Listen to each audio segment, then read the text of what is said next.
साथीहरू September 8 2025 generation Z अर्थात् Gen Z जो 1997 देखि 2012 को बीचमा जन्मिएको युवा पुस्ता हो। उनीहरूले देशमा भएको भ्रष्टाचारले सीमा नाग्यो, भ्रष्टाचार संस्थागत भयो, त्यसको अन्त्य हुनुपर्छ भन्ने मागसहित माइती घरमा जम्मा भएर शान्तिपूर्ण विरोध प्रदर्शन गर्ने निर्णय गर्छ। त्यसको केही दिन अघि यस्ता खालका सामग्रीहरू डिजिटल सोशल प्लेटफर्महरूमा फैलिन सुरु हुन्छन् र भाइरल पनि हुन्छन्। सबैलाई सेप्टेम्बर 8 मा माइती घरमा जम्मा भएर प्रोटेस्ट गर्नको लागि भनेर आह्वान गरिएको हुन्छ। त्यसको लागि काठमाडौँका सिडिओबाट पनि शान्तिपूर्ण आन्दोलनका लागि स्वीकृति प्रदान गरिएको हुन्छ। माग सिम्पल हुन्छ, संगठन नै नभएका स्कुल कलेजका विद्यार्थीहरूले गर्ने आन्दोलन, 2-4 हजार जम्मा होलान्, हल्ला खल्ला गर्लान् अनि जालान्। सायद सरकारले यही सोचेको थियो होला, नत्र अरू कसैलाई पनि प्रदर्शन गर्नको लागि भनेर अनुमति नदिने त्यो ठाउँ माइती घरमा प्रदर्शन गर्नको लागि सरकारले अनुमति किन दियो होला। यसैबाट पनि सरकारले यसलाई कति हल्का रूपमा लिएको थियो भन्ने कुरा अन्दाज गर्न सकिन्छ। आयोजक मध्येका एक सुदन गुरुङ पनि आफै पनि आन्दोलन अघि 2-4 हजार मानिस आउने सम्भावना छ भन्दै थिए। आन्दोलनमा हाम्रो धेरै नै आउँछन्, तपाईको 3-4 हजार जना मान्छे आउँछ होला जस्तो लाग्छ। हामीलाई अझै भन्दा बढी नै आउन सक्छ हैन। यसै अनुरूप सेप्टेम्बर 8 को 9 बजेदेखि बिहान 9 बजेदेखि माइती घरमा युवाहरू जम्मा हुन सुरु हुन्छन्। अनुमान गरे अनुसार नै सुरुमा केही हजारको मात्रै भिड जम्मा हुन्छ त्यो ठाउँमा। त्यो भिडलाई आयोजकहरूले क्रमशः सम्बोधन गर्न सुरु गर्छन्। हाम्रो प्रदर्शन शान्तिपूर्ण हुनेछ, यसो गरौँ यसो नगरौँ भन्दै माइकिङ गर्दै गरेको देख्न सकिन्छ यहाँ क्लिपमा।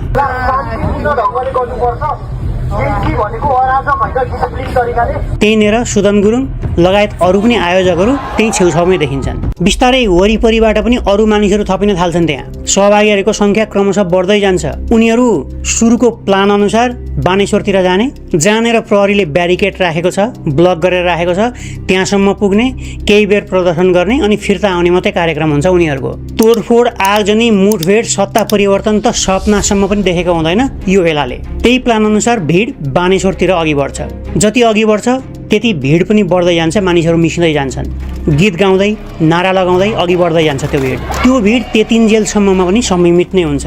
बल्ल पहिलो पटक यहाँनिर गएर झडप सुरु हुन्छ। माइती घरबाट आउने जुलुसलाई संसद भवन अर्थात् बानेश्वरसम्म पुग्न नदिनको लागि, रोक्नको लागि एउटा यो एभरेस्ट होटलको छेउमा ब्यारिकेड खडा गरेको हुन्छ, छेकवार खडा गरेको हुन्छ प्रहरीले। केही सुरक्षाकर्मी पनि त्यहाँनिर तैनाथ गरेको हुन्छ। तानातान हुन्छ। केही मानिसहरू ब्यारिकेड हटाउनतिर लाग्छन्, केही मानिसहरू सडक छेउमा राखेको पोलमा भएको केपी ओलीको पोस्टर च्यात्नतिर लाग्छन्। त्यो बेलासम्ममा लगभग 11 बजिसकेको हुन्छ बिहानको। अहिलेसम्म पनि कुनै विध्वंस तोडफोड भएको हुँदैन। त्यहीबीच प्रदर्शनकारीहरू बीचकै केही समूहहरू त्यो ब्यारिकेड नतोड्नका लागि प्रदर्शनकारीहरूलाई अनुरोध गर्दै गरेको पनि देख्न सकिन्छ। भिडलाई कम आकलन गरेर खटाइएको प्रहरीको त्यो टुकडीले त्यो भिड नियन्त्रण गर्न हम्मे परिरहेको देख्न सकिन्छ। प्रहरी र प्रदर्शनकारीको बीचमा ठेलमठेल चलिरहेको हुन्छ। अरूतिरबाट आएको भिड पनि क्रमशः त्यहाँ मिसिँदै जान्छ। प्रहरीले रोक्न सक्दैन अनि अन्त्यमा त्यो भिडले ब्यारिकेड तोडेरै छोड्छ। भिडको मनोबल बढ्छ अनि एक्साइटमेन्ट पनि बढ्छ। उत्साहित हुँदै भिड बानेश्वरतिर अघि बढ्छ। बानेश्वरमा यहाँनिर भएको अन्तर्राष्ट्रिय सभा केन्द्र अर्थात् संसद भवन, त्यहाँ राम्रै सुरक्षा बीच प्रहरीहरूको तैनाथी गरिएको हुन्छ। उता माइती घरतिरबाट आएको भिड, उता पुरानो बानेश्वरतिरबाट आएको, यता तीनगुनेतिरबाट, उता शङ्खमूलतिरबाट अनि अरू पनि सहायक मार्गहरूबाट आएको भिडहरू सबै क्रमशः त्यही ठाउँमा जम्मा हुन सुरु हुन्छ। लगभग 12 बजिसकेको हुन्छ तर अहिलेसम्म पनि हताहती र आगजनी तोडफोडको कुनै पनि समाचार आएको हुँदैन। त्यतिकैमा केही बाइकरहरूको एउटा समूह हानिएर आउँछ त्यो ठाउँमा र यही भिडमा आएर मिसिन्छ र ठुलो स्वरमा बाइक पड्काउँदै अघि बढ्छ। भिड उत्तेजित हुन सुरु हुन्छ। तिनैमध्ये कसैले टिओबी लेखेको ज्याकेट पनि लगाएका हुन्छन् अनि मेरो देश मेरो राज भन्दै कराउँदै गरेको पनि देखिन्छ। त्यही बीचमा तिनै बाइकरहरूको समूहले ब्ल्याक स्कल फ्ल्याग लिएर चक्कर लगाइराखेको पनि देखिन्छ सडकको बीचमा। भिड त्यो देखेर झनै उत्तेजित हुन्छ। उत्तेजित भिडलाई प्रहरीले पानीको फोरा र अश्रु ग्यास हानेर तितर गराउन खोज्छ तर त्यहाँ प्रहरीको सुरक्षा यति फितलो देखिन्छ कि उनीहरूको काबुमा आउँदैन त्यो भिड। लाग्छ यसरी भिड नियन्त्रण गर्नलाई प्रहरीले तालिम पाएकै छैन। उल्टै प्रहरी आक्रामक बन्न सुरु हुन्छ। प्रहरीको एक्सनले झन् त्यो भिडलाई आक्रोशित बनाउँछ, उत्तेजित बनाउँछ। झन् बढी अश्रु ग्यास, पानीको फोरा र लाठीको जवाफमा अब भिडले इँटा र ढुङ्गा बर्साउन सुरु गर्छ। दोहोरो भिडन्तको स्थिति सुरु हुन्छ। घाइतेको संख्या बढ्दै जान्छ। धुवाँ, इँटा, गोली र अश्रु ग्यासको आवाज हेर्दै बानेश्वर एरिया रणमैदानमा परिणत हुन्छ। ठिक त्यति नै बेला काठमाडौँ सिडिओबाट एउटा कर्फ्यूको आदेश जारी हुन्छ। सूचना जारी हुन्छ। लगभग 12:30 बजेको हुन्छ। तर बुझिन सक्नु चाहिँ के छ भने सोशल मिडिया सरकार आफैले बन्द गरिसकेको थियो, तर त्यसलाई खोलिसकेको स्थिति थिएन, जुन कुरा मैले यो भिडियोमा पनि बताएको छु। आन्दोलनमा जानेहरूले कानमा रेडियो टाँसेर हिँड्दैनन्, सडकको बीचमा टिभी हेर्ने पनि कुरा भएन। आन्दोलन भएको क्षेत्रमा कुनै पनि मोबाइलमा नेटवर्क थिएन भनेर त्यहाँ उपस्थितहरूले नै भन्दैछन्। अनि यो कर्फ्यूको सूचना चाहिँ झारो टार्ने सिवाय अरू के काम गरे होला त्यसले?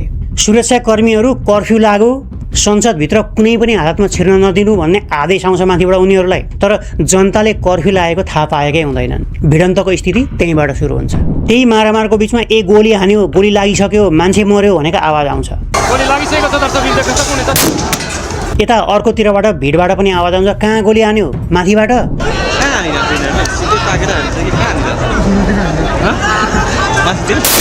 नभन्दै भिडको बीचबाट एउटा गोली लागेको घाइतेलाई बोक्दै मानिसहरूले सडक पेटीमा ल्याउँछन्।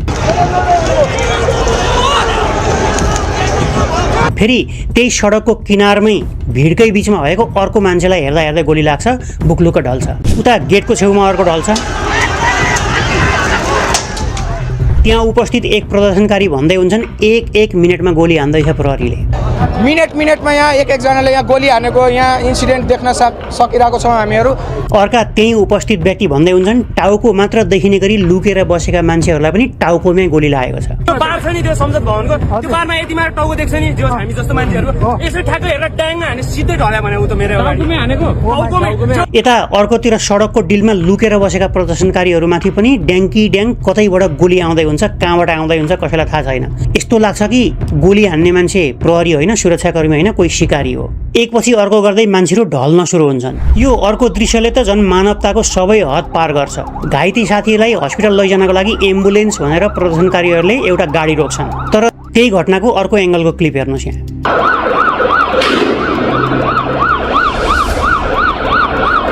त्यही छरिएका र प्रयोग भइसकेका गोलीहरू बटुलेर हेर्दाखेरि पनि भिड नियन्त्रण गर्न भन्दा पनि युद्धमा गए जस्तो देखिन्छ। यस्तो लाग्छ कि यो नियत्था विद्यार्थीहरूको प्रदर्शन होइन, प्रहरी कुनै हतियारधारी सशस्त्र अपराधी समूहसँग युद्ध गर्दैछ। आफ्नै आँखा अगाडि आफ्नै साथीहरू भट्टाभट्टी ढलेको देखिसकेपछि भिड झनै आक्रोशित बन्छ।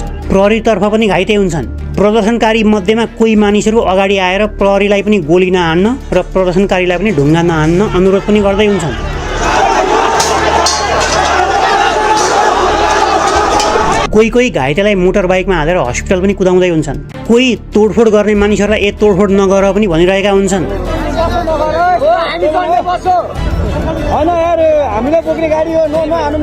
ढलिसकेको साथीसँगै बसेर अब भयो गोली नहान भनेको यो दृश्यले कसको मन नरोला। यी सबै घटनाक्रमहरूले युवा विद्यार्थीहरूलाई झनै आक्रोशित बनाउँछ, अत्याधिक बल प्रयोगको कारणले। अब क्रमशः उनीहरू संसद भवनको बार भत्काउनतिर, पर्खाल नागेर भित्र पस्नतिर र गेट भत्काएर भित्र छिर्नतिर लाग्छन्। पहिला त त्यहाँ सुरक्षा दिइरहेका सुरक्षाकर्मीहरूले पछि हटेर सबैलाई भित्र जान दिएको जस्तो देखिन्छ। प्रदर्शनकारीहरू हात उठाएर भित्र पस्दै गरेको पनि देखिन्छ। यस्तो लाग्छ उनीहरूलाई कसैले हात माथि उठाएर भित्र जान भनेको छ। प्रदर्शनकारीहरू पनि अब हामीले जित्यौँ भने जसरी उमङ्गमा देखिन्छन्, तर उताबाट गोली बस्न सुरु हुन्छ, अर्को नरसंहार हुन्छ, सबैको भागाभाग हुन्छ। घाइतेहरूलाई नजिकैको सिभिल हस्पिटलमा लगिएको हुन्छ। प्रहरीले हस्पिटलभित्रै पसेर कुटपिट गर्ने र अश्रु ग्यास पनि हान्न सुरु गर्छ। त्यही बेलामा त्यही हस्पिटलभित्र उपचार गर्दै गरेकी तोसीमा कार्कीले गरेको यो लाइभ भिडियो हेर्नुहोस्। They have crossed their limits.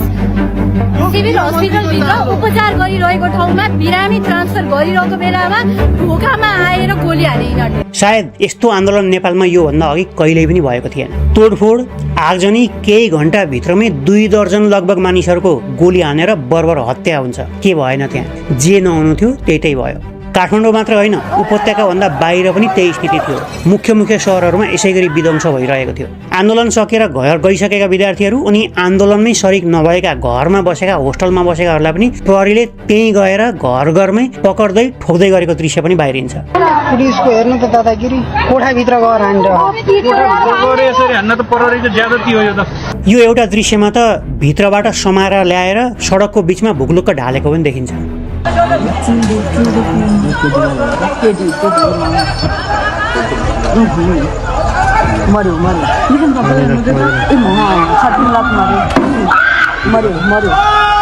प्रहरीले सार्वजनिक गरेको एउटा रिपोर्ट अनुसार 2682 वटा त धातु मेटलका गोली हानिएको छ। रबरको गोली 1884 वटा, अश्रु ग्यास 6279 वटा। अब आफै बुझ्नुस् यो कुन हदसम्मको दमन थियो होला। उता राति अबेर गृहमन्त्री रमेश लेखकको राजीनामा दिएको खबर आउँछ। सामाजिक सञ्जालमा लागेको ब्यान पनि खुलेको समाचार आउँछ।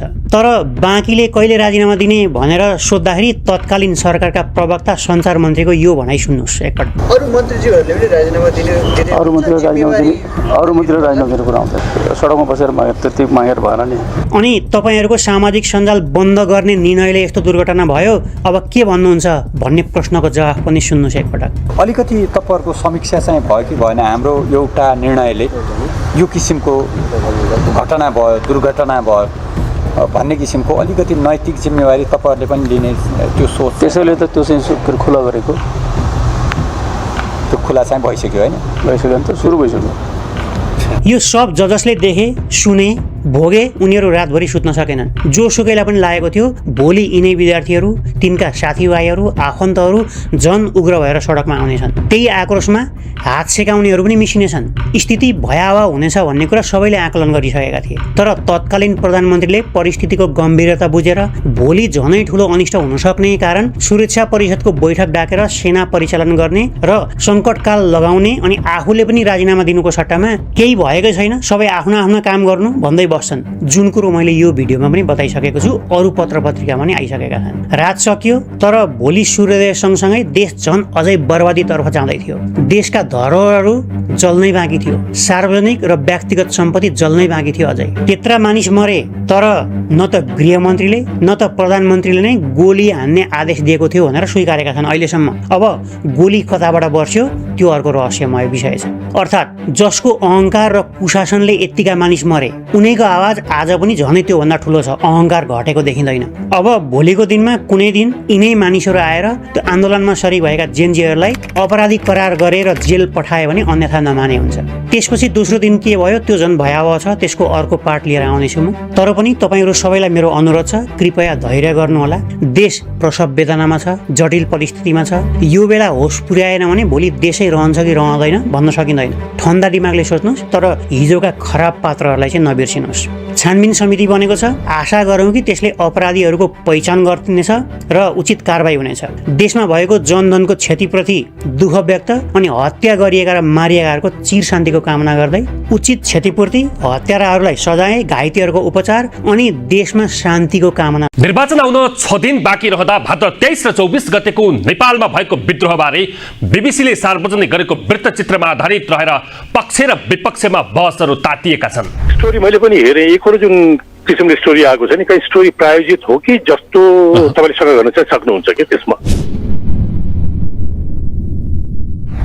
गौरीबहादुर कार्की नेतृत्वको उच्चस्तरीय जाँचबुझ आयोगको म्याद थपेको थपियै र एउटा मिडियामा आएको सामग्रीमा चर्को बहस चुलिनुले निर्वाचनको वातावरणमा समेत असर पार्ने विश्लेषण भइरहेका छन्। त्यसमा भाद्र 23 र 24 गतेको जेनजी आन्दोलनका क्रममा राज्यको बल प्रयोगबारे गम्भीर खुलासा गरिएको छ।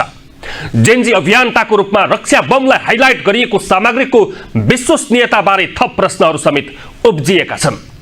प्रश्न के छ भने लोकतन्त्रमा बोल्न पाइन्छ, तर राजनीतिक नेतृत्वले गरेको पटक पटकको बाचा र देशलाई काले काले मिलेर खाउँ भाले बनाएपछिको जनताको रोष पक्कै हो।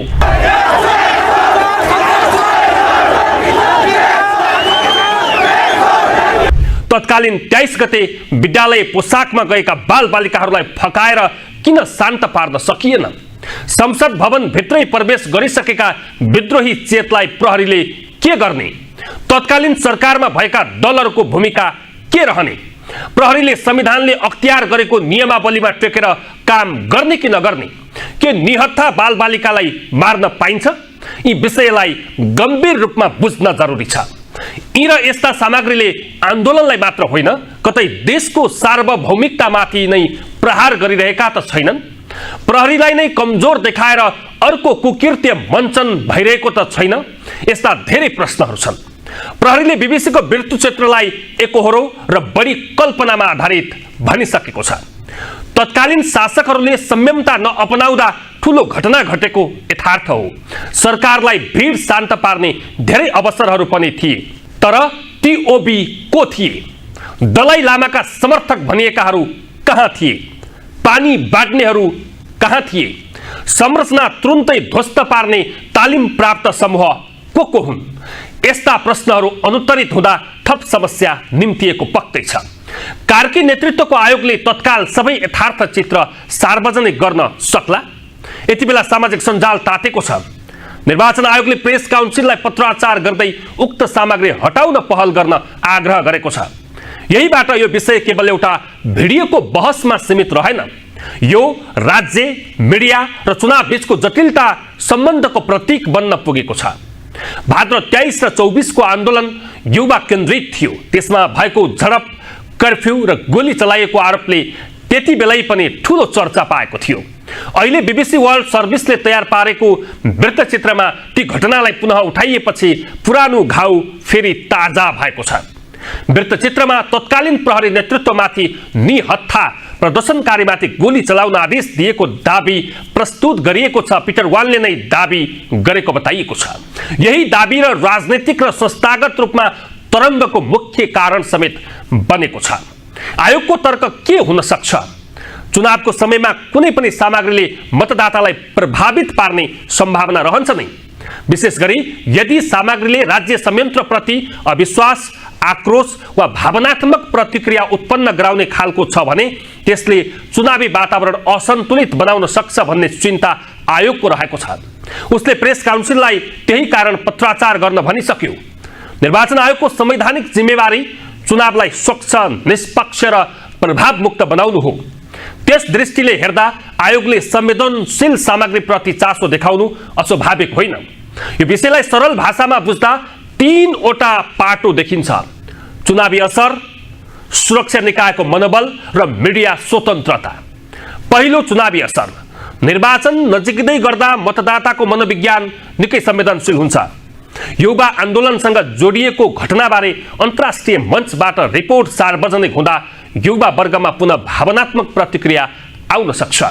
यदि विपक्षी दलहरूले त्यसलाई न्याय नपाएको आन्दोलनको रूपमा प्रस्तुत गरे भने सत्ता पक्ष वा तत्कालीन शासक दबावमा पर्न सक्छन्। अर्कोतर्फ सत्ता पक्षले यसलाई चुनाव प्रभावित गर्ने प्रयास भनेर राष्ट्रवादको मुद्दा बनाउन खोज्छ, अर्थात् तत्कालीन शासकले यसरी बुझ्न सक्छन्। यसरी बहस विकास र नीतिभन्दा भावनात्मक दिशातर्फ मोडिन सक्छ। दोस्रो, सुरक्षा संयन्त्रको मनोबल।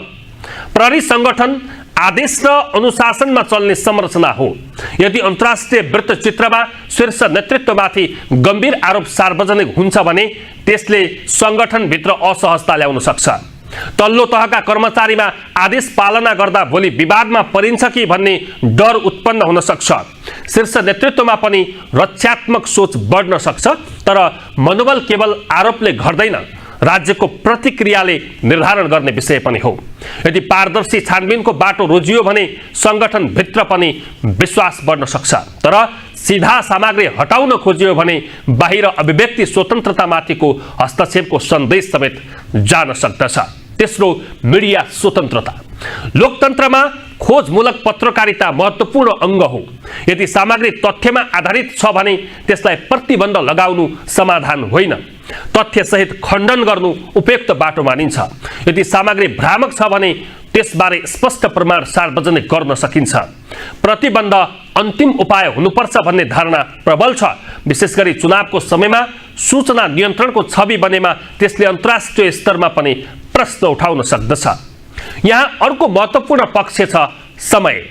चुनावको मुखैमा सार्वजनिक भएको सामग्रीलाई लिएर आयोगले चासो देखाउनु समयसँग पनि जोडिएको छ। यदि यही सामग्री चुनाव पछाडि सार्वजनिक भएको भए प्रतिक्रिया फरक हुन सक्थ्यो भन्ने तर्क पनि आउन सक्छ। त्यसैले समयले बहसलाई अझ संवेदनशील बनाउँदै लगेको छ। अब सम्भावित असर के हुन सक्छ? अल्पकालीन रूपमा केही दिन सामाजिक सञ्जाल र राजनैतिक भाषणमा यो विषय पक्कै छाउने छ। मध्यकालीन रूपमा यदि राजनैतिक दलहरूले यसलाई चुनावी एजेन्डा बनाए भने न्याय र शक्तिको कथानक चित्र तयार हुन सक्छ। दीर्घकालीन रूपमा भने राज्य नागरिक सम्बन्ध र सुरक्षा सुधारबारे बहस जारी रहन सक्छ। निर्वाचन आयोगको पत्रले अर्को सन्देश पनि दिएको छ। राज्य चुनावी वातावरणप्रति सजग छ, तर सजगता र नियन्त्रण बीचको सन्तुलन नै चुनौती बन्दै गएको हो। लोकतन्त्रमा विश्वासको आधार पारदर्शिता हो। यदि राज्यले स्पष्ट रूपमा आफ्ना निर्णयका कारण सार्वजनिक गर्यो भने बहस स्वस्थ दिशातर्फ जान सक्छ, तर अस्पष्टता र कठोरता देखायो भने शङ्का बढ्न सक्दछ। यो विवाद केवल एउटा भिडियो हटाउने वा नराख्ने प्रश्न मात्र होइन, यो राज्य, मिडिया, मतदाता र सुरक्षा संयन्त्र बीचको विश्वासको प्रश्न हो।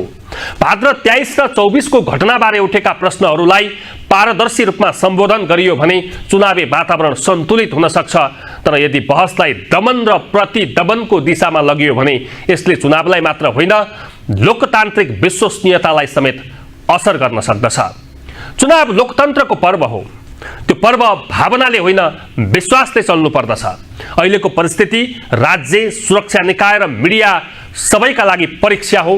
कसले कति संयम देखाउन सक्छ, कति पारदर्शिता अपनाउँछ र कति जिम्मेवार व्यवहार गर्छ भन्ने कुराले नै अन्ततः जनमतको दिशा तय गर्नेछ। कसले वर्षायो स्कुले विद्यार्थीको टाउकोमा गोली? बीबीसीको विशेष खुलासा। Nepal, September 8, 2025. On the streets of Kathmandu. मलाई अझै लाग्दैन कि ऊ गयो। मेरो मनमा ऊ अझै स्कुलकै पोसाकमा छ। ऊ झोला हल्लाउँदै घर फर्कनेछ।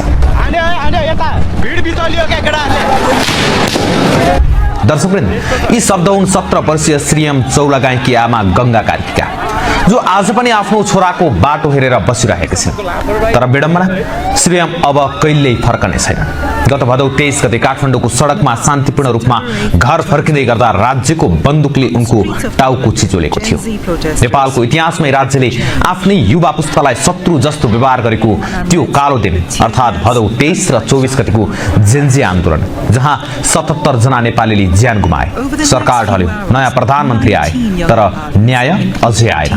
आज हामी विश्वविख्यात सञ्चार माध्यम बीबीसीले भर्खरै सार्वजनिक गरेको 42 मिनट लामो अनुसन्धानात्मक डकुमेन्ट्री सुट लाइक इनिमिजको आधारमा त्यो दिनको डरलाग्दो सत्यको पर्दाफास गर्नेछौँ। 4000 भन्दा बढी भिडियो र प्रहरीको लिक भएको गोप्य रेडियो संवादले के प्रमाणित गरेको छ भने निहत्था युवाहरूमाथि गोली चलाउने आदेश माथिबाटै आएको थियो। आखिर को हुन् त्यो आदेश दिने पिटर 1 के गर्दै थिए सिंहदरबारमा बसेका सुरक्षा कमान्डरहरू र फागुन 21 गते हुन गइरहेको निर्वाचनको सङ्घारमा यो खुलासाले कस्तो भूकम्प ल्याउला? दर्शकवृन्द, बीबीसीको अनुसन्धानले बाहिर ल्याएको सबैभन्दा ठूलो प्रमाण हो प्रहरीको लिक भएको आन्तरिक रेडियो लग। भदौ 23 गते दिउँसो 12:40 जाँदा रेडियो सेटमा एउटा आवाज गुन्जिन्छ। कल साइन थियो पिटर 1। त्यो आवाज तत्कालीन प्रहरी महानिरीक्षक आइजिपी चन्द्रकुबेर खापुङको थियो। उनले आफ्ना अधिकारीहरूलाई आदेश दिए आवश्यक बल प्रयोग गर्नु। बीबीसीका अनुसार यो आदेश त्यति बेला दिइयो जति बेला कर्फ्यू लागेको जम्मा 10 मिनेट मात्रै भएको थियो। स्थलगत कमान्डरहरू अत्तालिँदै पटक पटक गोली चलाउने अनुमति मागिरहेका थिए। तर अचम्मको कुरा के छ भने सडकमा युवाहरूको रगत बगिरहँदा सुरक्षा निकायका उच्च अधिकारीहरू कहाँ थियो थाहा छ? उनीहरू आन्दोलन स्थल अर्थात् संसद भवन भन्दा करिब 3 किलोमिटर टाढा रहेको एउटा सरकारी कमान्ड सेन्टरमा बसेर चिया पिउँदै घटनाको निगरानी गर्दै थिए। त्यहाँ नेपाल प्रहरी, सशस्त्र प्रहरी, नेपाली सेना र गुप्तचर निकायका उच्च पदस्थ अधिकारीहरू थिए। तर बीबीसीको रिपोर्टले राज्य संयन्त्रको यस्तो चरम लाचारीपन देखाएको छ कि सुन्दा तपाईलाई पनि रिस उठ्छ। उक्त हाई प्रोफाइल कन्ट्रोल रुममा सीसीटीभी फुटेज हेर्नका लागि राम्रो इन्टरनेट कनेक्सन समेत थिएन। टिभी स्क्रिन त थियो, तर इन्टरनेट नचलेपछि फिल्डमा के भइरहेको छ भनेर कमान्डरहरूले देख्नै पाएनन्। यही अन्यल र अन्धकारका बीच फिल्डमा आत्तिएका प्रहरीहरूलाई माथिबाट बल प्रयोगको आदेश दियो, जसको परिणामस्वरूप काठमाडौँको सडक रगतले भिज्यो। बीबीसीले कर्फ्यूपछिका 6 वटा गोलीकाण्डको भिडियोलाई सेकेन्ड गरेर सूक्ष्म रूपमा विश्लेषण गरेको छ। अनुसन्धानको निष्कर्ष प्रष्ट छ। मारिएका कुनै पनि व्यक्तिले प्रहरीमाथि हिंसात्मक आक्रमण गरेका थिएन। उनीहरू निहत्था थिए। विनोद महर्जन 34 वर्ष। बीबीसीका अनुसार दिउँसो 1:15 जाँदा टाउकोमा गोली लागेर मृत्यु हुने पहिलो व्यक्ति उनी थिए। उनी संसद भवनको कुनामा उभिएका थिए।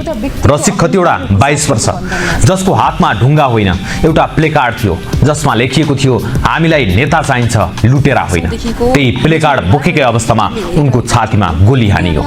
योगेन्द्र नेउपाने 24 वर्ष, जसलाई संसद भवन भित्रबाट प्रहरीले ताकेरै गोली हानेर हत्या गर्यो र सबैभन्दा हृदय विदारक दृश्य थियो 17 वर्षीय श्रीएम चौलागाईको। बीबीसीले फेला पारेको भिडियो प्रमाण अनुसार विद्यालयको हरियो स्वेटर र झोला बोकेका श्रीएम ताली बजाउँदै शान्तपूर्वक भिडबाट बाहिरिन खोजिरहेका थिए। उनी प्रहरीबाट टाढा जाँदै थिए, तर राज्यको बन्दुकले पछाडिबाट उनको टाउको छेड्यो। के एउटा स्कुले विद्यार्थी जो घर फर्किँदैछ ऊ राज्यको लागि यति ठुलो शत्रु थियो जसलाई पछाडिबाट गोली हान्न परोस्? दर्शकवृन्द, यो नरसंहार अचानक भएको थिएन। यसको बिउ भदौ 19 गते नै रोपिएको थियो। नेपालमा 5 मध्ये 1 युवा बेरोजगार छन्। देशमा चरम निराशा छ। युवाहरूले सामाजिक सञ्जालमा नेपो बेबु जस्ता शब्द प्रयोग गरेर वृद्ध नेताहरू र उनीहरूका सन्तानले पाइरहेको विशेष सुविधा र भ्रष्टाचारको कडा विरोध गरिरहेका थिए। यो आलोचना सुन्न नसकेपछि तत्कालीन केपी शर्मा ओली नेतृत्वको सरकारले सेप्टेम्बर 4 अर्थात् भदौ 19 मा विभिन्न सामाजिक सञ्जालमा प्रतिबन्ध लगाइदियो। सरकारलाई लाग्यो एप बन्द गरेपछि युवाहरूको मुख बन्द हुन्छ, तर भयो उल्टो। प्रतिबन्धले युवाहरूलाई झन आक्रोशित बनायो। उनीहरूले भर्चुअल प्राइभेट नेटवर्क VPN र गेमिङ प्लेटफर्म डिस्कोर्ड मार्फत आफूलाई संगठित गरे। प्रहरीले अनुमान गरेको थियो 3000 जति आउलान्, तर भदौ 23 गते सडकमा 30,000 भन्दा बढी युवाहरू ओर्लिए। बीबीसीसँग कुरा गर्दै एक प्रहरी अधिकारीले नै स्वीकारेका छन् कि राज्य संयन्त्रले नयाँ पुस्ताको परिचालन गर्ने तरिका र सामाजिक सञ्जालको शक्तिलाई बुझ्नै सकेन। भदौ 23 मा 19 जनाको लास ढलेपछि भदौ 24 गतेको दिन नेपालको इतिहासकै कालो दिन बन्न पुग्यो। शान्तिपूर्ण प्रदर्शन गरिरहेका युवाहरूको साथी मारिएपछि आन्दोलनले भयानक हिंसात्मक रूप लियो। प्रदर्शनकारीहरूले प्रहरी चौकीहरूमा आगजनी गरे। दुर्भाग्यवश सोही दिन 3 जना ड्युटीमा रहेका प्रहरी अधिकारीहरूको पनि क्रूरतापूर्वक हत्या गरियो। भदौ 24 गते मात्रै 50 जना भन्दा बढीले ज्यान गुमाए। 2 दिनमा कुल मृतकको संख्या 77 पुग्यो। सरकारी भवन, सर्वोच्च अदालत र प्रधानमन्त्री निवासमा समेत आगजनीको प्रयास भएपछि मात्र राति 9 बजे नेपाली सेनाले सुरक्षाको कमान्ड सम्हाल्यो। त्यति बेलासम्म यी संरचनाहरू सबै जलिसकेका थिए। बीबीसीको डकुमेन्ट्रीले नेपाली सेनामाथि पनि गम्भीर प्रश्न उठाएको छ। सेनामाथि आरोप छ कि उसले सरकार ढल्ने अवस्था नआएसम्म हस्तक्षेप गरेन र शान्ति पुनर्स्थापनाको जस लिन मात्र अन्तिममा सडकमा आयो। उता बीबीसीसँग कुरा गर्दै केही तल्लो तहका प्रहरी अधिकारीहरूले आफ्ना कमान्डरहरूले आफूहरूलाई सडकमा बेबारिसे छाडेको र विशाल भिडसँग एक्लै भिड्न बाध्य पारेको गुनासो गरेका छन्। अब आउँछ सबैभन्दा ठुलो प्रश्न, 77 जना नेपालीको रगतको जिम्मेवारी कसले लिने? विडम्बना हेर्नुहोस्, यहाँ कोही पनि जिम्मेवारी लिन तयार छैनन्। सबै एक अर्कालाई दोषारोपण गरेर पन्छिँदैछन्। अवकाश प्राप्त तत्कालीन आइजिपी चन्द्रकुबेर खापुङ भन्छन्, मैले सुरक्षा समितिको अनुमतिपछि र अन्य सबै विकल्प सकिएपछि मात्र बल प्रयोगको निर्देशन दिएको हुँ। तर सुरक्षा समितिका तत्कालीन अध्यक्ष तथा काठमाडौँका सिडिओ छविलाल रिजालले अदालतमा बयान दिँदै भनेका छन्, मैले गोली चलाउन कुनै अनुमति दिएकै थिइनँ। तत्कालीन गृहमन्त्री रमेश लेखक र पूर्व प्रधानमन्त्री केपी शर्मा ओलीले पनि यो घटनाको जिम्मा लिन अस्वीकार गरेका छन्। यस नरसंहारको भोलिपल्टै केपी ओलीले राजीनामा दिए। सेप्टेम्बर 12 मा पूर्व प्रधान न्यायाधीश सुशीला कार्कीले नेपालको पहिलो महिला सरकार प्रमुखका रूपमा शपथ लिइन्। सरकार त फेरियो, तर न्याय खोइ। दर्शकवृन्द, यही आउँदो फागुन 21 गते नेपालमा प्रतिनिधि सभाको निर्वाचन हुँदैछ। राजनीतिक दलहरू फेरि तिनै युवाहरूसँग भोट माग्न घर घर पुग्दैछन्, जसलाई केही महिना अघि सडकमा शत्रु घोषणा गरेर गोली हानिएको थियो। यो निर्वाचनको सङ्घारमा बीबीसीको यो डकुमेन्ट्रीले नेपाली जनतालाई ऐना देखाइदिएको छ। 77 वटा चिता जलेको खरानी अझै चलाएको छैन। सरकारी छानबिन समितिले अझै प्रतिवेदन लुकाएर बसेको छ। श्रीएमकी आमाको त्यो आँसुले आज राज्यलाई प्रश्न गरिरहेको छ। उनीहरूका लागि एउटा विद्यार्थी मरेको थियो होला, तर मेरा लागि त मेरो संसार नै उजाडियो। मेरो छोराको हत्यारा को हो? फागुन 21 गते भोट हाल्न जाँदै गर्दा हरेक नेपालीले यो प्रश्न आफैलाई सोध्न जरुरी छ कि आफ्नै युवा पुस्तालाई निहत्था अवस्थामा पछाडिबाट गोली हान्ने अनि त्यसको जिम्मेवारी लिन डराएर एक अर्कालाई दोष देखाउने नेतृत्वलाई फेरि सत्ता सुम्पिने? यो निर्णय अब तपाईको हातमा छ। बीबीसीको सुट लाइक इन इमेज डकुमेन्ट्रीले उठाएका यी तथ्यहरूबारे तपाईको विचार के छ? के तत्कालीन आइजिपी सिडिओ गृहमन्त्री र प्रधानमन्त्रीलाई कानुनी कठघरामा उभ्याउनु पर्छ?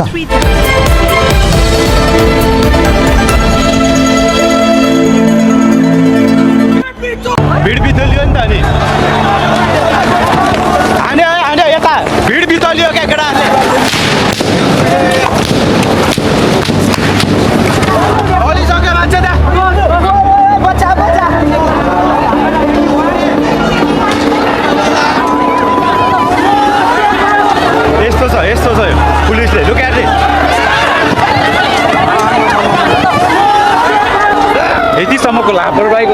है सरकारले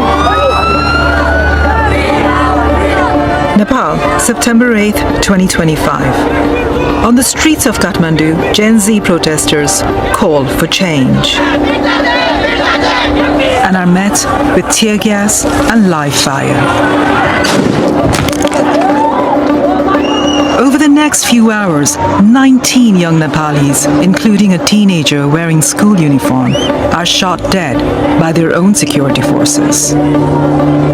Anger at these deaths ignites a second day of protest.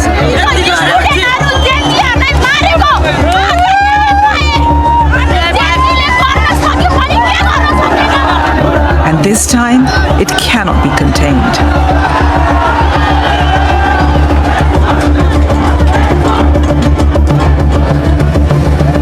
Drawing on more than 4,000 videos filmed on the streets, testimony from police and protesters, and an exclusive leaked record of police radio, BBCI pieces together a forensic account of the most dramatic 2 days in Nepal's recent history. We revealed how Nepali authorities lost control of this protest, who gave the order to open fire, and ask how Nepal's police, army and politicians failed a generation desperate for change.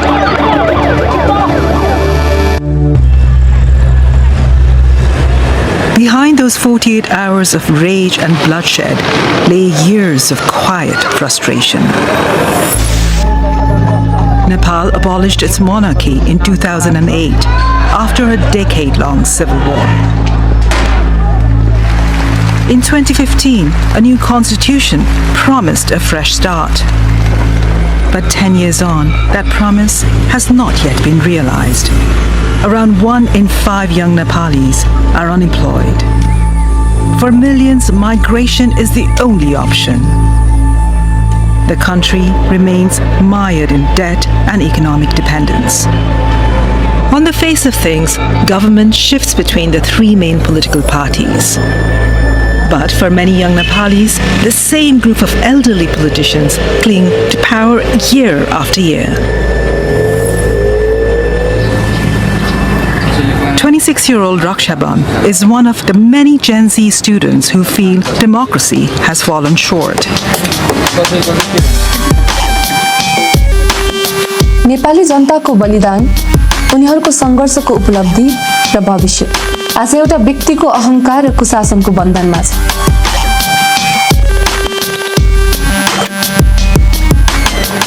सौदेखिको हामीले जुन अनुहारहरू repeatedly हेरिरहेका थियौँ, ती अनुहारहरूले हामी प्रति गरेको जुन व्यवहार थियो त्यसप्रति हामी एकदमै आजित भइसकेका थियौँ कि हाम्रो पुस्ता भनौँ न अझै, किनभने उहाँहरूले सडकमा के भइरहेको छ, सडकको आवाज के हो भनेर बुझ्नै खोज्नु भएन कहिले पनि।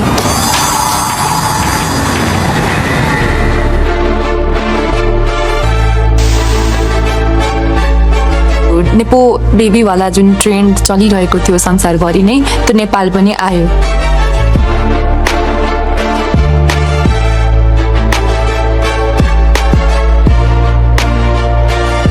हाम्रो नेताहरूको जीवनशैली, उहाँहरूको छोराछोरीको जीवनशैली र हामी आम जनताको जीवनशैलीमा चाहिँ यत्रो ठुलो असमानता रहेछ।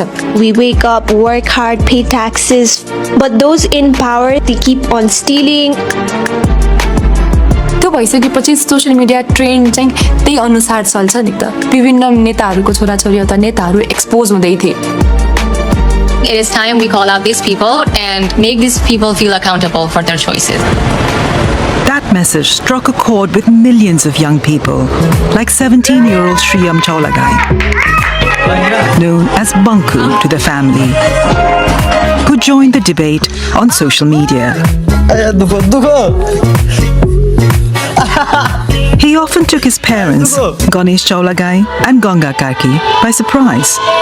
म यसो कुरा घरमा गर्थेँ नि, आज यस्तो भयो उस्तो भयो, के बाबा कुरा गर्नुहुन्छ यस्तो कुराहरू होइन, यस्तो कुरो नगर्नु, यिनीहरू सबै फडा हुन्, फडा खाइसके देश सकिसक्यो भन्ने खालको कुरो चाहिँ गर्थ्यो। उसले हरेक न्युज हेर्दो रहेछ क्या, उसले त्यो कुरो मलाई थाहा थिएन, मभन्दा धेरै अपडेट हुँदो रहेछ न्युज हेर्न। On the 4th of September, alarmed by the scale of dissent voiced online, the government took a drastic decision. Now, news from Nepal. The country has cracked down on a number of social media platforms, including Facebook, YouTube, Instagram, X, LinkedIn. Last night, poof, the platform it's all gone. Online, this conversation was blazing. We have so many problems in Nepal, but they think, let's ban social media. Yeah, that's going to fix the country. Yeah, why are these idiots running the country? Doesn't that seem like a coincidence? It feels kind of shady. Like the platform that people used to criticize the rich spoiled kids just got banned right when it was starting to trend. But in the halls of power, Nepal's political establishment was in a state of denial. के हामी जनताबाट अलग थलग भएका हौँ जनताको समर्थन हामीबाट अलग भएको हो सही निस्क्यो कि हामी जनताका बीचमा आशाका केन्द्र. Even as the speeches went on, the ground was shifting. Despite the government ban, Gen Z found other platforms like Discord and TikTok to share hashtags and memes, channeling their anger over corruption and poor governance. Sri Lanka did it, Indonesia did it. Of course, we are Nepali, we are Gorkhalis, we also can do it, guys. Let's raise our voice together. Within days, plans for a nationwide protest were circulating.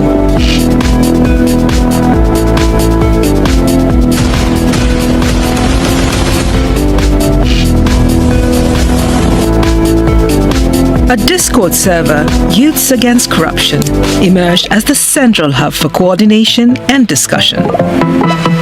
Organizers agree on a meeting point, 9 a.m., Maitigar Mandala in central Kathmandu.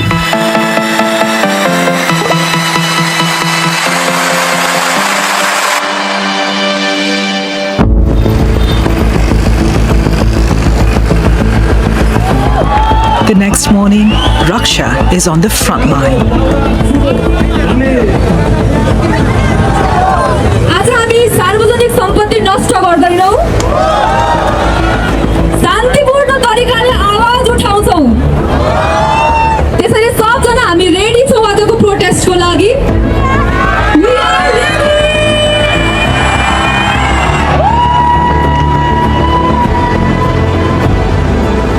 At around 10:30, the crowd moves forward along Madan Bhandari Road. Government intelligence had predicted 3,000 protesters, but tens of thousands turn out. Many are wearing school uniform, believing it might offer a kind of protection.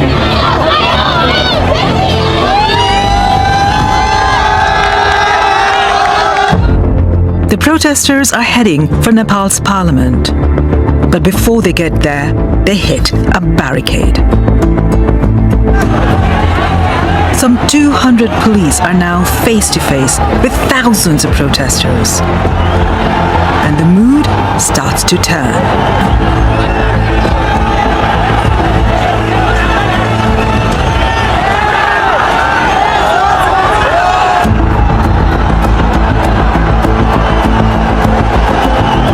At 11:47, a group of demonstrators finds a way around the cordon.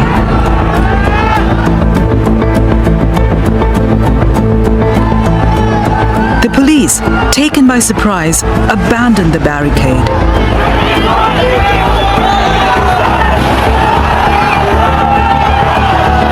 And the crowd surges towards Parliament. The organizers had called for a peaceful protest, but already this was getting out of hand.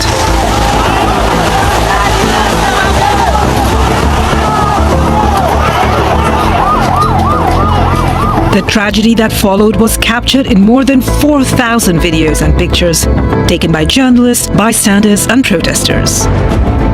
We spent months collecting and analyzing this evidence, as well as sourcing exclusive accounts from police. We can now bring you the most detailed account yet of exactly what happened on September 8th at the gates of Nepal's parliament.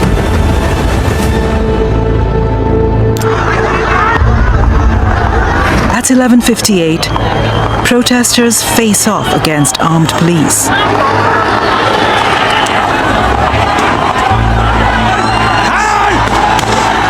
Most of the crowd is peaceful, but at the front line, tensions spill into violence.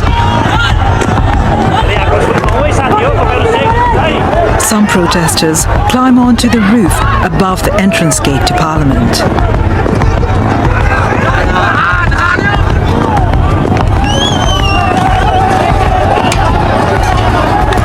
At 12:15, one group breaches the wall.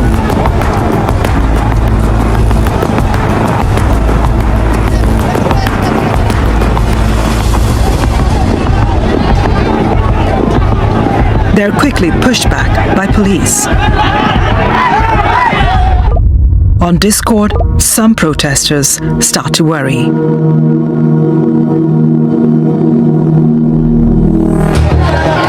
In the crowd, we spot Shriyam. He is here against his mother's wishes. जान्छु भने अघिल्लै दिन उसले भनेको थियो भन्न चाहिँ नभनेको होइन किन जानु पर्यो यस्तोमा के हुन्छ पर्दैन जान भनेर भने अनि अब हामी जेन्जी केटाकेटीको ड्रेसमा जान्छौँ हामी माइनरलाई कसैले हात पनि लाउँदैन. He's holding a banner that reads Youths Against Corruption. But not everyone is as peaceful.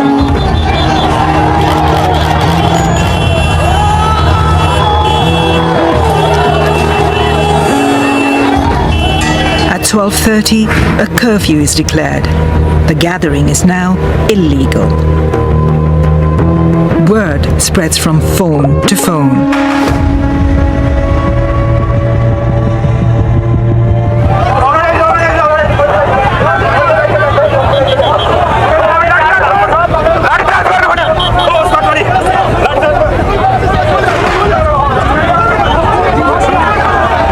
But the curfew seems to make things worse.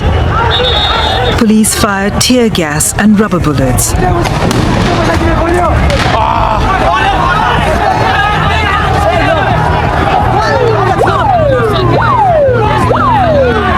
But their response is chaotic. Some even throw stones back at protesters. Seeing the gatehouse on fire, panicked officers radio for help, asking their superiors for permission to use live ammunition. We know this because the BBC has obtained a leak of the police radio log that day. This document has never been made public. It reveals that it's now at 12:40 that the authorization to use force is given. That order marked a turning point. Over the next 2 hours, at least 6 protesters will be shot, 5 of them fatally. We're going to slow down here and show you the details of those shootings. The first takes place at the corner of the parliamentary complex. The victim is 34-year-old Binod Maharjan. We found no video of the shooting, but at 1:15, we see Binod carried away with a critical injury to the head. He dies later at hospital. On Discord, news of live fire spreads quickly.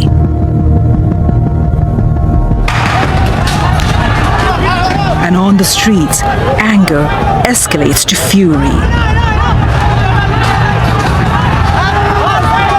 The police are overwhelmed. One group is cornered outside the gates.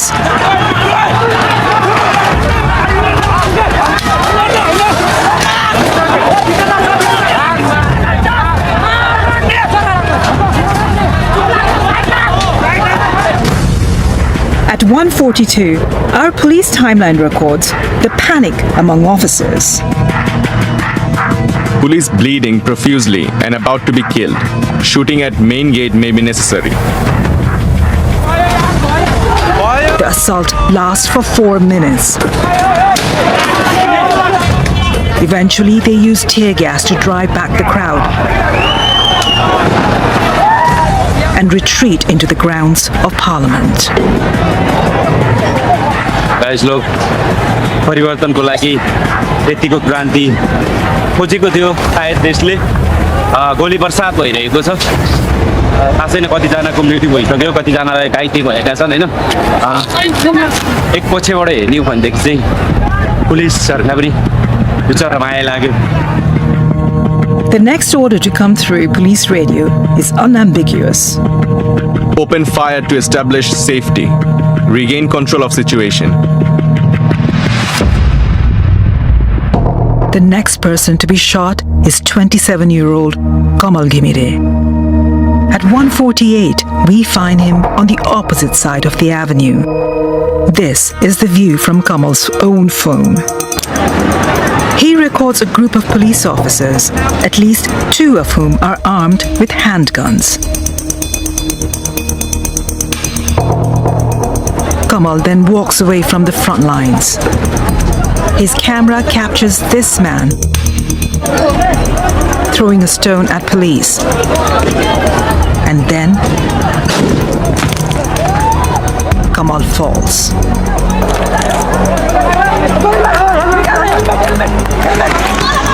We have found another view of this incident. Here is Kamal, the man throwing the stone, and the moment Kamal is shot.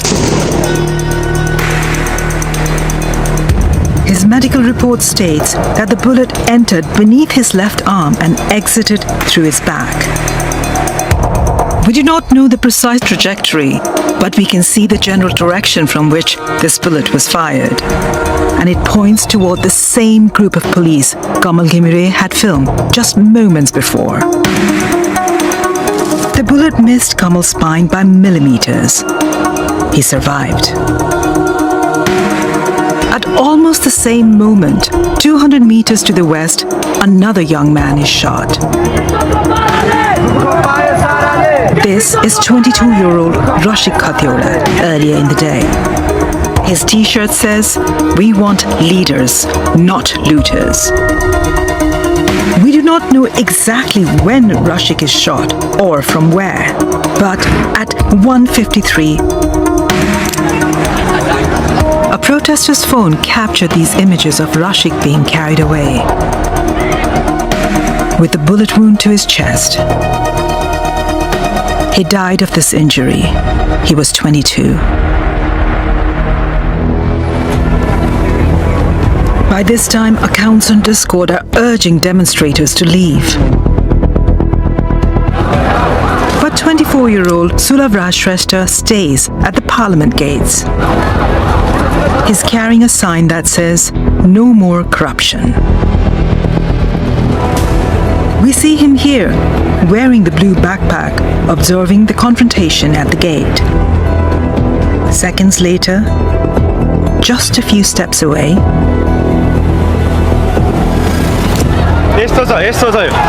Look at it. Sulav is dead.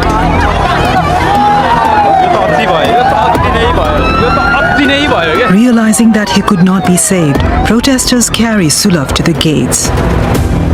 They lay his body on the road, directly in front of police, and cover it in Nepal's flag.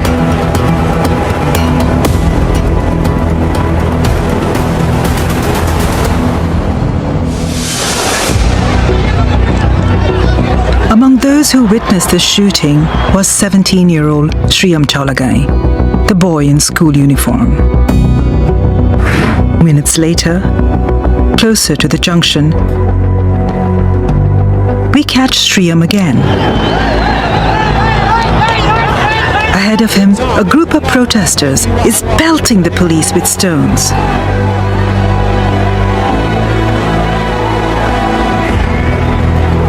Shriyam turns away from the violence and moves back towards the junction. These are the last steps he takes. Moments later, another phone captures images which go viral across Nepal.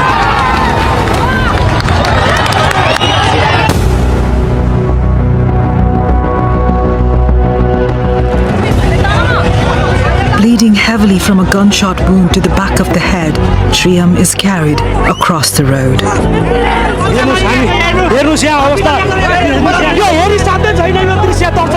Bystanders lift him into an ambulance, but it's too late. By the time he arrives at the National Trauma Center, Shriyam is dead. He is the youngest victim shot outside Nepal's parliament on September 8th.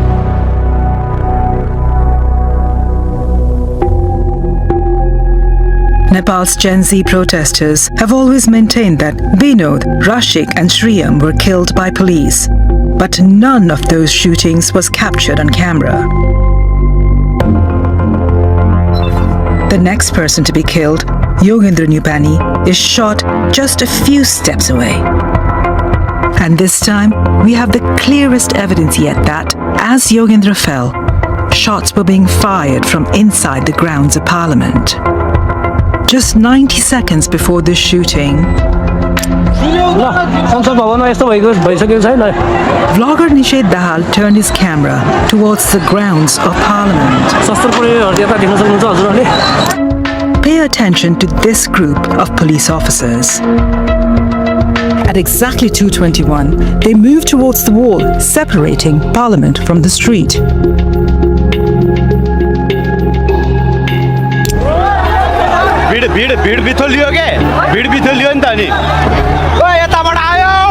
Seconds later,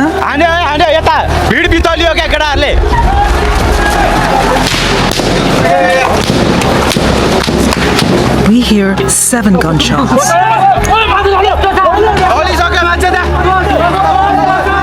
and see Yogendra bleeding to death on the ground. This camera angle does not reveal who shot him. But we found another clip of the same moment, filmed from a few steps further along the pavement. At first glance, there is no more evidence here. But if we zoom in and stabilize the footage, we can clearly see gunshots.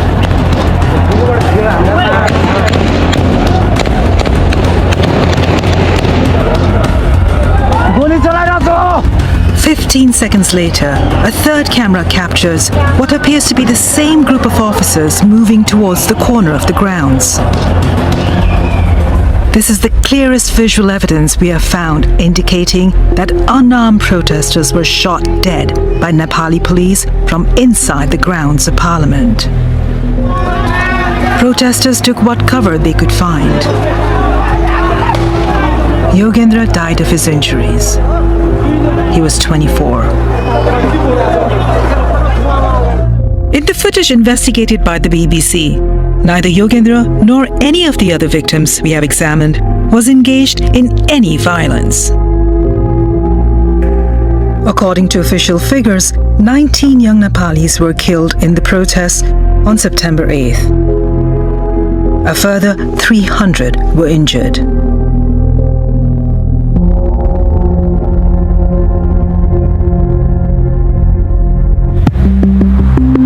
So how did the police come to fire on their own citizens?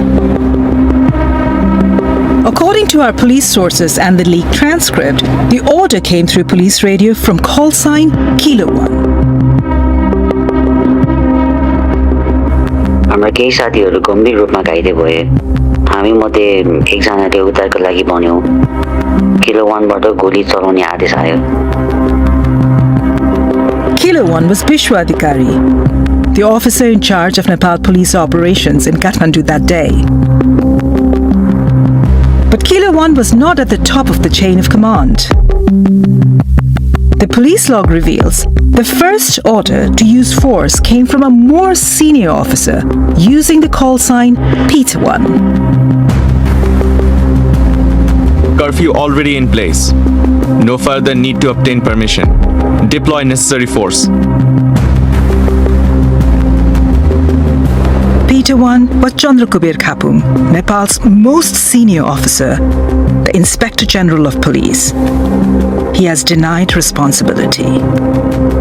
Nepal police told us the decision to use force came from a committee made up of Nepal's main security forces. They said IGP Khapung did not issue the order to use force ahead of the committee's decision to do so. Other police officers have admitted to failures in intelligence, training, and direction.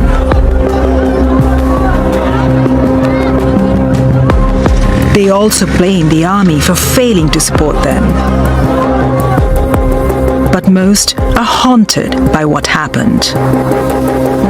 त्यो दिन भिड नियन्त्रण गर्नुको सट्टा हाम्रो टिमले उनीहरूलाई शत्रु जस्तै ताकेर गोली चलायो.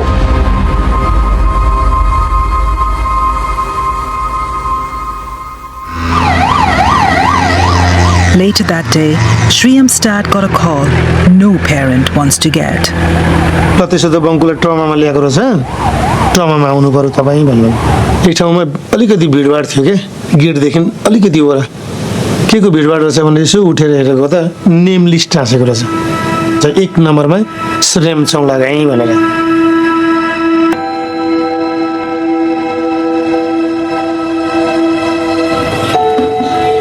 घरमा इन्ट्री हुने बित्तिकै अब वाइफले के सोध्यो भने बिरामी लिएर आउँछु भनेर जानुभएको, बङ्कुजी खै त तपाईँ एक्लै आउनुभयो त. अनि मैले ट्रिटमेन्ट हुँदैछ, चोट रहेछ, ट्रिटमेन्ट हुँदैछ, एक्लै उसलाई किन छोडेर आउनुभएको त ट्रिटमेन्ट भइरहेको बेलामा भनेर भन्ने खालको क्वेसन गर्यो होइन. तर म ठगिरहेको छु होइन, म कसरी बसेँ होला. But despite the slaughter, the Prime Minister dug his heels in. अब धेरैले चाहिँ नि प्रधानमन्त्रीको राजीनामा तत्काल चाहियो भनेर प्रमुख प्रतिपक्षी दल लगायत पुरा सडकमा बसेर मागेर त्यति मागेर भएर नि प्रधानमन्त्रीले अहिले राजीनामा दिनुभयो. Faced with such intransigence, some protesters began to suggest a different approach.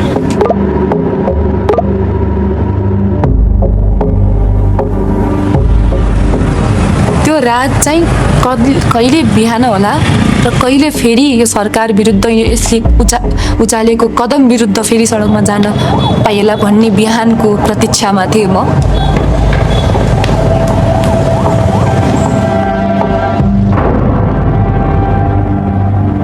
As dawn breaks, the fury ignites.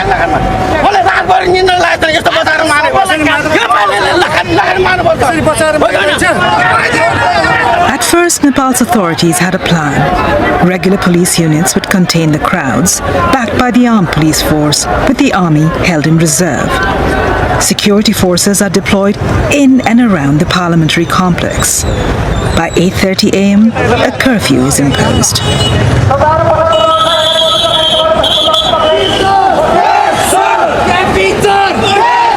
But the crowds do not back down. Again, Raksha is among them.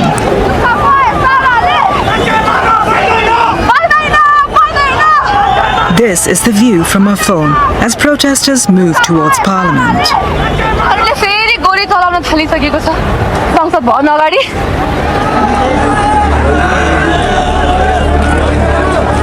By 9, things are getting ugly. Crowds morph into mobs.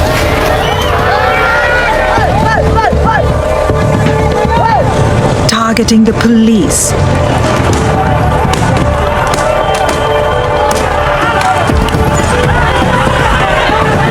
The homes of political leaders. Government buildings.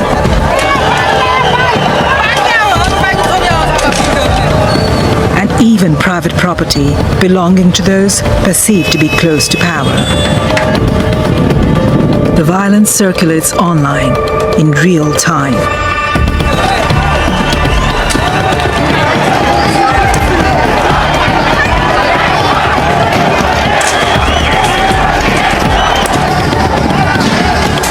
The police are outmanned and overstretched. Officers say the support promised by the armed police force and the Nepal army never arrived. At around 1, the police appear to give up the attempt to control the mob.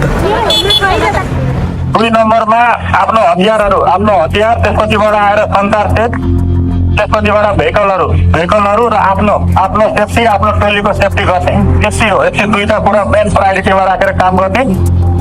This video, posted online but quickly deleted, shows police being told to prioritize their own safety. Contain गर्न सकिन्छ, रोक्न सकिन्छ भन्यो भने सेलहरू प्रयोग गर्ने, सबै आफ्नो सेफ्टीको ख्याल गर्ने। जस्तो मैले पाउनु भएको छ यो अल station video control.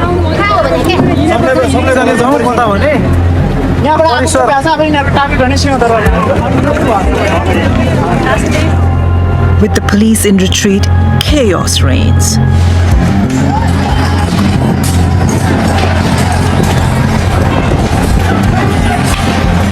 Nepal's parliament, left undefended, falls to the crowd.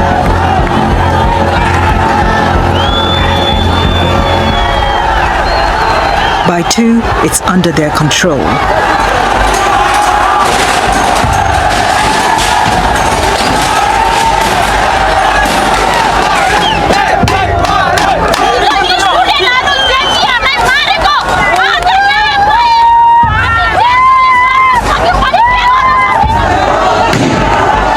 Within minutes, the building is set ablaze.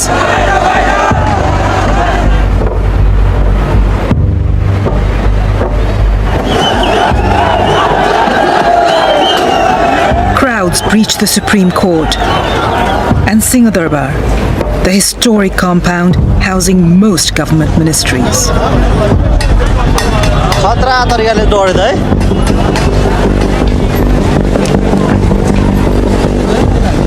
Army helicopters circle overhead, airlifting political leaders from burning homes to safety. By 2:30 that afternoon, the Prime Minister and most senior political figures are under the Army's protection. Senior police officers also take refuge in the military compound. Rank and file officers left on the streets are now targets.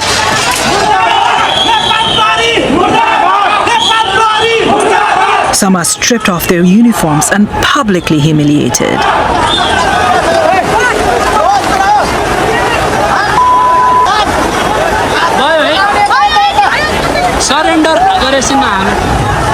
One junior officer told us he felt abandoned by his commanders. कनिष्ठका रूपमा आक्रमणमा परेको बेला हाम्रा वरिष्ठ र नेतृत्वले साथ दिन्छन् भन्ने अपेक्षा थियो, तर हामीलाई एक्लै छोडियो। आवश्यक कदम चालिएन। हामीले आफूलाई अभिभावकविहीन महसुस गर्यौं। उनीहरूले आफूलाई त जोगाए, तर के गर्ने, के भइरहेको छ भन्ने बारे हामीलाई जानकारी समेत दिएनन्। There are widespread allegations that thugs and infiltrators in the pay of political groups were behind the violence. We can't rule that out, but we found no concrete evidence. Violence spreads beyond Kathmandu, across the country.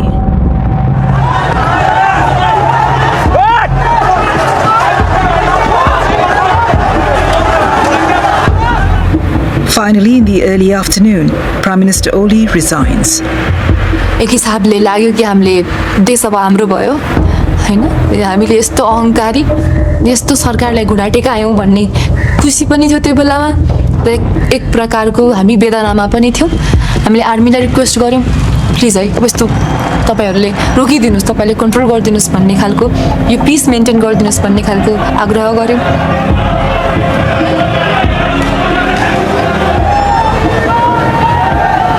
Chaos continues through the evening.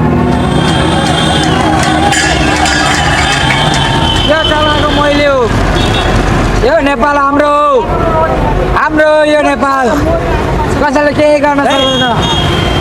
By nightfall, hundreds of buildings are burning.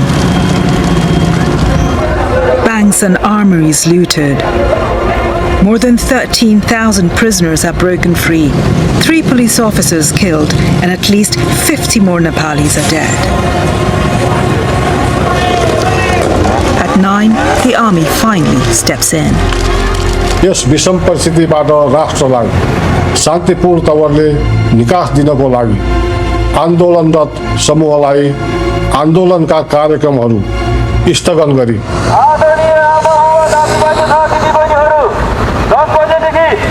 10 बजेदेखि करोड खालको curfew लाग्ने हुँदा सबैजना आफ्नो घरतर्फ सुरक्षित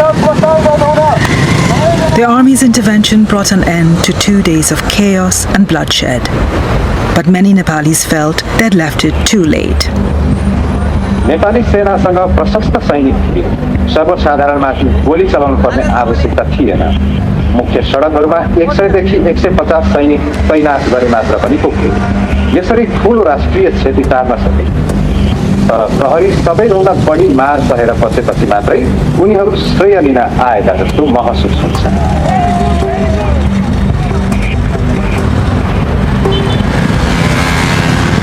On the Discord channel, there were now more than 100,000 people. Just 48 hours earlier, they'd been planning a protest. Now, with the government deposed and the country in flames, they were debating Nepal's future.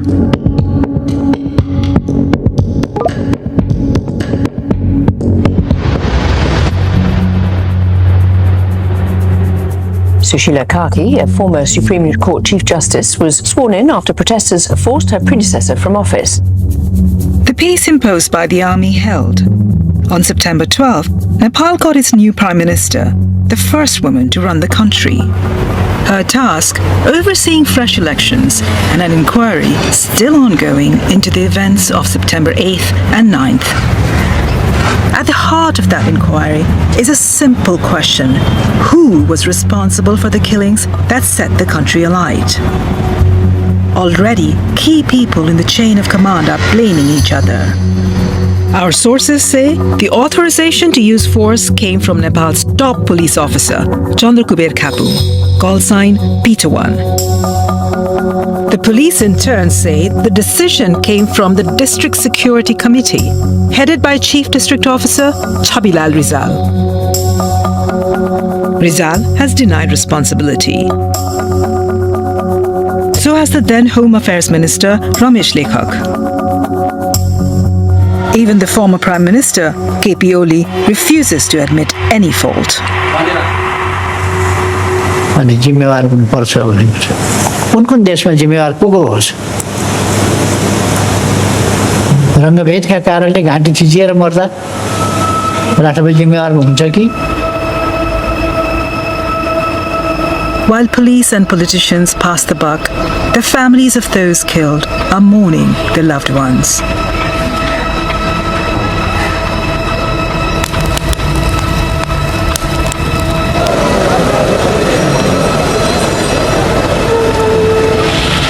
There is no doubt who is to blame. सबभन्दा हाम्रो चाहिँ दोषीलाई कारबाही हुनुपर्छ हैन मेरो भनाइ चाहिँ त्यही हो। तपाईहरुले को दोषी देख्नु भएको छ तपाईहरुको नजरमा? 3 करोड नेपालीलाई फर्लङ्ग थाहा छ कि दोषी को हो भनेर अहिले नाम हामीले किटान गर्नुपर्ने आवश्यकता पनि छैन। अघिल्लो सरकारले मचाएको यो सबै दुर्घटना हो हैन? त्यो सरकारमा लिड गर्नेहरु को थिए ती सबै दोषी हो।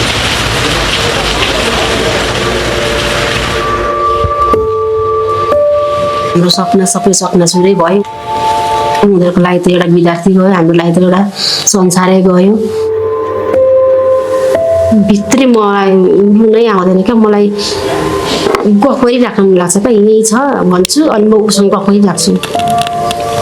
कतिखेर आउँछ छिटो आइज मेरो मनमा त्यही मात्रै घुमिरहेको छ। स्कुलको ड्रेसमा मात्रै झस्रो आउँछ ब्याग बोकेर आइपुग्छ भनेर। मैले त छैन भनेर मैले एक्सेप्ट पनि गरेको छु। अस्ति एक दिन सपना देखेको थिएँ, भगवान्सँग बिटा थापेर मागेको थिएँ। यसरी आइजन भन्दै यसो गर्थेँ, मागेको थिएँ। त्यसरी आइदियो त हुन्थ्यो।